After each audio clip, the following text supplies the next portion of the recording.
Welcome back to the Remedify coaching program. We are diving deep today, like really deep. Deeper than we've ever gone before. Well, I don't know about that, but definitely into some thought-provoking stuff.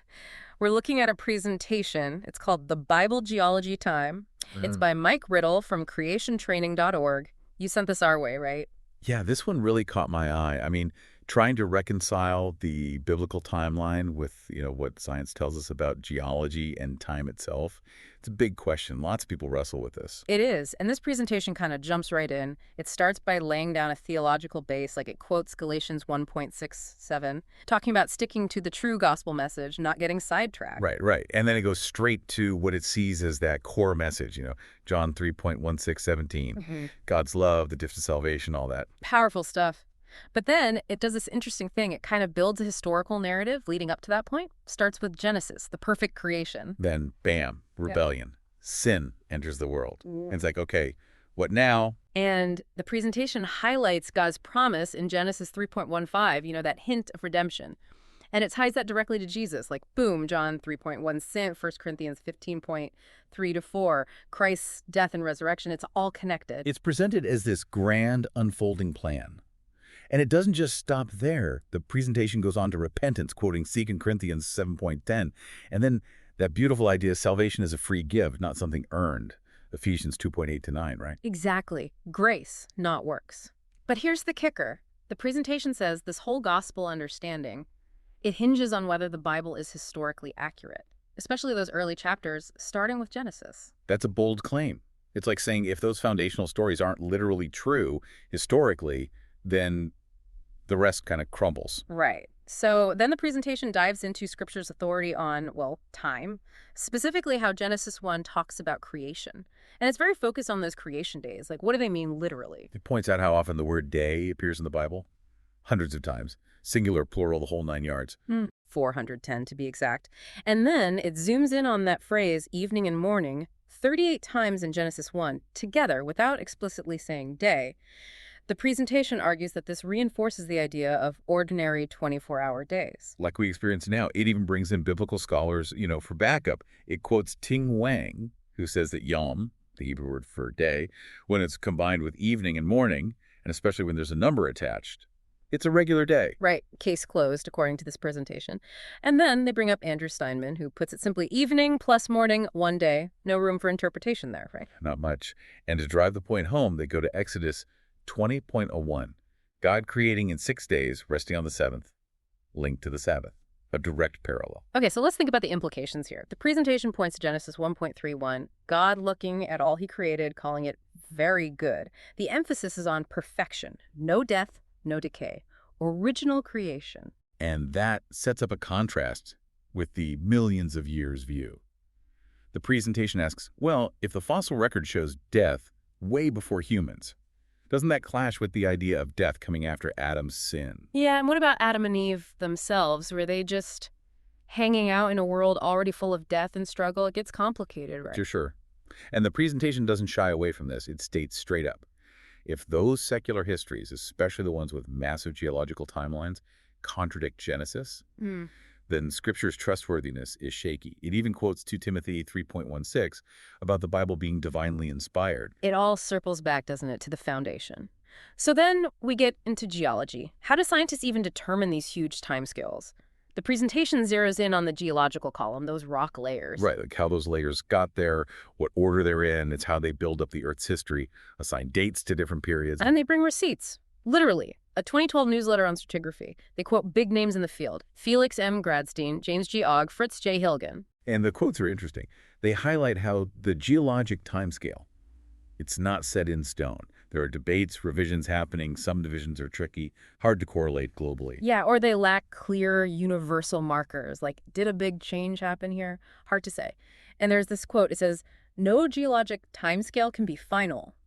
Because the data keeps improving, methods get refined, science marches on. Exactly. It's a process, always evolving, which, the presentation uses to suggest that maybe we shouldn't take those dates as absolutely fixed.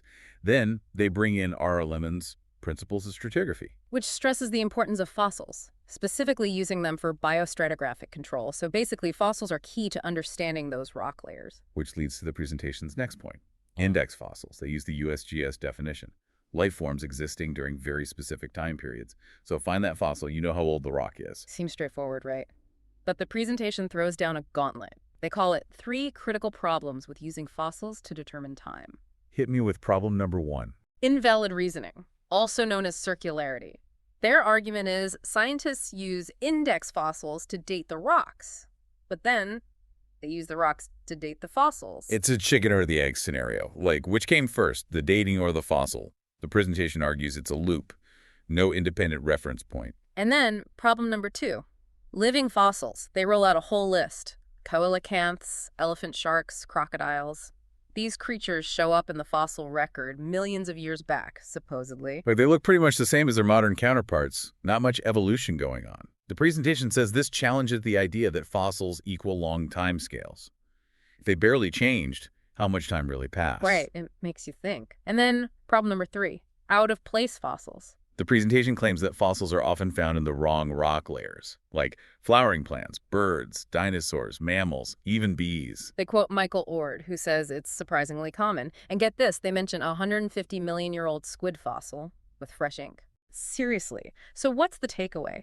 They say these 3 points, the circular reasoning, the living fossils, and the out-of-place ones, they cast doubt on using index fossils to mark time accurately. Basically, if creatures can stay unchanged for millions of years, and they're popping up in unexpected places, how much can we trust those fossils to date anything? Good point. And this leads right into dinosaurs.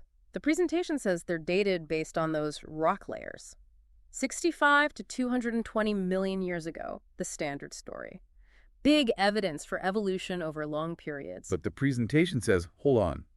What if there's evidence dinosaurs lived much more recently? That would throw a wrench in the whole timeline.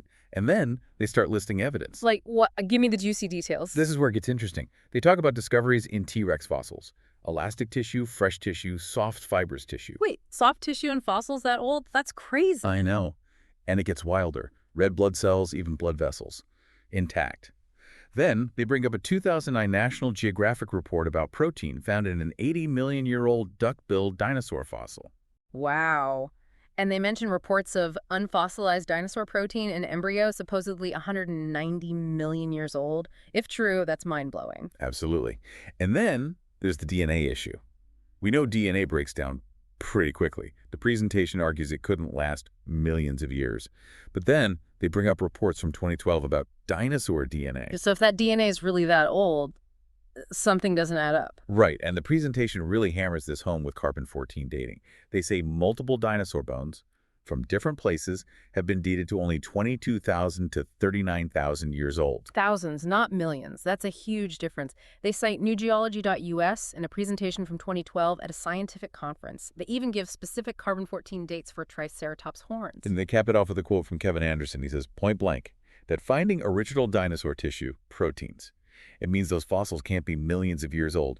The whole timeline gets called into question. Okay, so they've poked holes in the fossil dating. But then they go even broader. They question radiometric dating in general. They quote Jonathan Sarfati, who says that radiometric dating doesn't actually measure age directly. It just infers it based on assumptions. About what? What kind of assumptions? Assumptions about the starting conditions, like how much of each element was there in the beginning and the decay rates, whether they've always been constant over billions of years. That's a lot to assume. And the presentation brings in Vernon Cups, who basically says, yeah, none of those assumptions are guaranteed. You've got a closed system, know the exact amounts of parent and daughter isotopes. Decay rates never changed. Good luck proving all that. So he's saying it's more like a hypothesis, not a proven fact.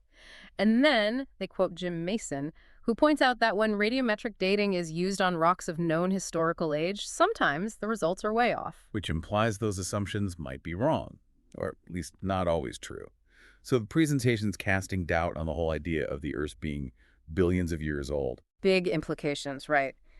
And to wrap it all up, they present what they call 3 strong conclusions. First one is from 2 Timothy 4.3-4, a warning about people turning away from sound doctrine, embracing fables instead. A timely warning, maybe. Yeah. Then they bring up John 5.46-47, Jesus saying that if people didn't believe Moses' writings, they wouldn't believe his words either. connecting belief in the Old Testament to belief in him. And the last one, John 17:17, Jesus praying, "Sanctify them by your truth, your word is truth." The presentation takes that to mean the Bible's historical accounts are true. All of them. A very literal interpretation. Definitely. And finally, they leave us with some questions. Who's going to teach the next generation? What worldview will they learn, secular or biblical? They advocate for Christian educators, and they point people to creationtraining.org and their email for more info. Well, that was a whirlwind. This deep dive into the Bible geology time.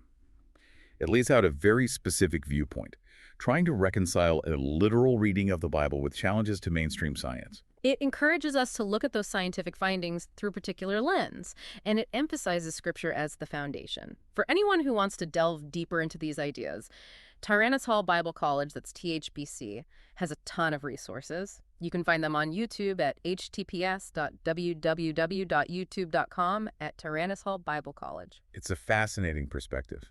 It really makes you think about how different worldviews can look at the same evidence and come to completely different conclusions about, well, everything. The past, the present, Yeah, even the future. it really does. If you found this deep dive interesting and you're eager to learn more, be sure to check out Tyrannus Hall Bible College. Their YouTube channel is a great resource for exploring these ideas further. It's https://www.youtube.com at Tyrannus Hall Bible College. Definitely worth a look. Thanks for joining us for this deep dive on the Remedify Coaching Program podcast. We'll see you next time.